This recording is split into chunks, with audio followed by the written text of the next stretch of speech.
வணக்கம் எல்லாருக்கும் வணக்கம். காசிகால பைரவி பைரவராப்பணம் சரணம் ஜெகன்மாதா புவனேஸ்வரி தருவு சரணம் காத்திதேவகுல பண்டார வேதாச்சாரியா திருப்பாரமபணம் சரணம் காசியாதிபதி தவதிரும் கிணராமநகரி திருப்பாரமபணம் சரணம் பரபம்ம ஸ்ரீபம் வேரேஸ்வரி நரஹரி பாபாஜி திருவுடைய அப்பணம் சரணம் ஓம் ஸ்ரீ காலபைரவாய் கிராசம் ஓம் சரணபைராய்ஸ்வரி ஓம் கிரிம் யோக பைரவித்தம் சங்குரு பைரவாய் மங்கலம் ஓம் ஸ்ரீ திருமை ஜெகன்மாதாபிதா பரபம்ம ஸ்ரீபவேத பைரவம் திருவுடைய அப்பணம் சரணம் ஓம் கிரி நம சிவாய பைரவஸ்வரி. எல்லாருக்கும் வணக்கம். போன வாட்டி நான் வந்து இந்த ஆன்மீக தகவல், அதாவது ஜோதிட சம்பந்தமாக மைத்ரா முகூர்த்தம் பற்றி நான் பேசியிருந்தேன். மைத்ரா முகூர்த்தம் வந்து பொதுவான ஒரு கால நேரம் எப்போ வரும், அதே மாதிரி வந்து ஒரு லக்னத்துக்கும் ஒரு ராசிக்கும் மைத்ரா முகூர்த்தம் எந்த கிழமை எந்த நேரத்தில் அது உதயமாகுது முடிவு இருக்குதுன்னு சொல்லி நான் ஒரு மணி நேரத்துக்குள்ளே அந்த மைத்ரா முகூர்த்தத்தை பயன்படுத்தியிருக்கேன். அந்த நேரத்தில் வந்து மந்திர ஜபங்கள் தீபம் ஏற்றி மந்திர ஜபங்கள் விநாயகர் கும்பிட்டாலும் விநாயகர் காயத்ரி மந்திரம் ஜபம் பண்ணலாம், அம்பாள் கும்பிடுறது அம்பாள் காயத்ரி ஜபம் பண்ணலாம், பைரவர் கும்பிட்றது சுரண பைரவன் ஒரு காயத்ரி மந்திரம் இருக்குது, மகா மந்திரமும் இருக்குது, மூல மந்திரமும் இருக்குது. அந்த மந்திராளிக்கு ஜபங்கள் பண்ணலாம். இன்றைக்கி நம்ம வந்து அமிர்த கடிகை சொல்லி ஒரு கால நேரம் இருக்குது. இது ரொம்ப பேர்த்துக்கு அது தெரியாது. இருந்தாலும் இந்த ஜோதிட சாஸ்திரம் தெரிஞ்சவங்களுக்கு இது ரொம்ப தெரியும். ஜோதிட அன்பர்களுக்கெல்லாம் இந்த ஜோதிடம் நல்லா கற்றுக்கிறவங்களுக்கு இது இந்த அமிர்த கடிகையை வந்து என்னைக்கு வரும் அது வந்து அவங்களுக்கு தெரியும். இருந்தாலும் பொதுமக்களுக்கு போய் சேர வேண்டுமே சொல்லி தான் இந்த ஜோதிட குறிப்பு நான் கொடுக்குறேன். அதே மாதிரி வந்து நான் கேட்டுக்கிறேன்னா, இந்த யூடியூப்லேயும் சரி, வாட்ஸ்அப்லேயும் சரி, டிக்டாக்லேயும் சரி, நிறைய வேதங்கள் அடிப்படையில் நிறைய கருத்துக்கள், நிறைய பூஜை முறைகள்லாம் இருக்குது. அதை வந்து எல்லா குருமார்களும் இது அவங்க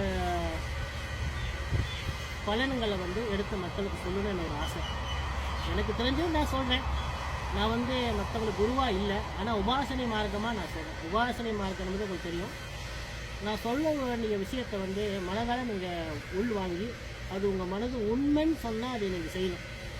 அது பொய் சொல்கிறாங்கன்னா அது விட்டுருங்க, பரவாயில்ல. நம்ம யாரையும் வந்து கட்டாயப்படுத்தியோ யாரையோ வந்து வற்புறுத்தியோ நம்ம வந்து மற்றவங்கள வழிபாடு செய்து வைக்கக்கூடாது. உள் மனதோட நம்பிக்கையோட பக்தியோடு செய்தால் மட்டுமே சில விஷயங்கள் நம்ம வந்து பலன்கள் பார்க்கணும். ஏன்னா சித்தர்கள் 18 பேர் மட்டும் இல்லை, எத்தனையோ கணக்கான சித்தர்கள் இருக்காங்க. ஆனால் கணக்கில் வந்து 18 பேர் தான் எழுதியிருக்காங்க. சித்தர்களை பாதி பேர் ஆரம்பத்தில் நம்பிக்கை இல்லாமல் தான் இருந்தாங்க. இற வழிபாடு மேலே நம்பிக்கைலாம், வேதத்து நம்பிக்கை இல்லாமல் தான் இருந்தாங்க. அவங்க ஆரம்பத்தில் அதை செய்து பலன் பார்த்த பிறகு தான் அவங்க சித்தராக மாறினாங்க. இது அனுபவத்தில் தான் உணரணும். இறைவனை கூப்பிட்டு காமிக்க முடியாது இல்லையா? இறைவனை வந்து உணர தானே முடியும். இறைவன் பரமாத்மா இல்லையா? நம்ம ஜீவாத்மா, நம்மளாம் ஜீவாத்மா. இன்றைக்கா ஒன்றாலே மண்ணுக்கு தான் போக போகிறோம். இந்த ஜீவாத்மா பரமாத்மா கிட்ட போய் ஐக்கியமாக தான் நம்ம வந்து பக்தி மார்க்கமாக ஆன்மீக மார்க்கமாக போனால் தான் நம்ம ஜெயிக்க முடியும். சரி, அது பக்கம் இருக்கட்டும். இப்போ வந்து இந்த புக்கு நான் சொல்லியிருந்தேன், கால பிரகாசிகை. இது ஜோதிடத்தில் உள்ளவங்களுக்கு இது தெரியும். இந்த புக்கை பற்றி இந்த புக்கில் நிறைய விஷயங்கள் இருக்குது. அதில் வந்து அமிர்த கடிகை 191வது பக்கத்தில் அமிர்த கடிகை என்று ஒரு குறிப்பு இருக்குது. அது ஏன் இதை பற்றி நான் சொல்கிறேன்னு சொன்னால், இதில் ஒரு விஷயம் இருக்குது. இதெல்லாம் மறைக்கப்பட்டு மக்களுக்கு யாரும் எடுத்து சொல்ல ஆள் இல்லை. எனக்கு தெரிஞ்சதால நான் சொல்கிறேன். நான் பரம்பரை பண்டார குருமாராக இருப்பதால் நான் சொல்கிறேன். நம்பிக்கையெல்லாம் நீங்கள் செயல்படுங்க. இந்த புக்கு எங்கே கிடைக்கணும் போது சொல்லிடுறேன். மதுரையில், இந்தியா தமிழ்நாட்டு மதுரை மீனாட்சி அம்மன் கோயில் முன்னே கல்லு மண்டபத்தில் ஜோதிட சார்ந்த புக்குகள் நிறையா இருக்கும். அங்கே இந்த புக்கு கிடைக்கும். இது ரொம்ப விசேஷமான புக்கு. நிறைய விஷயங்கள் இது இருக்குது. இதில் என்ன சொல்கிறாங்கன்னா, அமிர்த கடிகைனா போன நான் மைத்ரா முகத்தை பற்றி பேசியிருந்தேன். இன்றைக்கி அமிர்த கடிகை பற்றி பேசுகிறேன். இந்த அமிர்த கடிகை என்பது வந்து சனிக்கிழமை ரோடி நட்சத்திரம் இருந்தால் அது அமிர்த கடிகை. சனிக்கிழமை ரோகிணி நட்சத்திரம் சஞ்சரித்தால் அது அமிர்த கடிகை.